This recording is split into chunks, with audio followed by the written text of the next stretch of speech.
he goes. Okay, so cross on over, come on.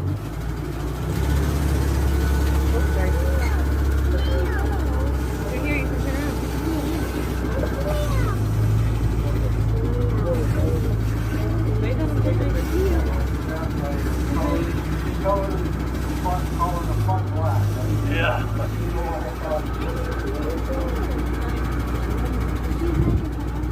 So he's floating alongside the boat there to test around them. Just turning their head inside the helmet doesn't really give them enough view of the area they're working, even though he's got those little windows on the sides.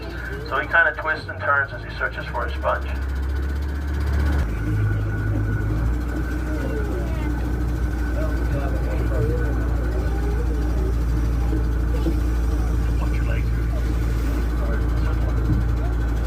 All right, now, when he gets up the ladder there, he's going to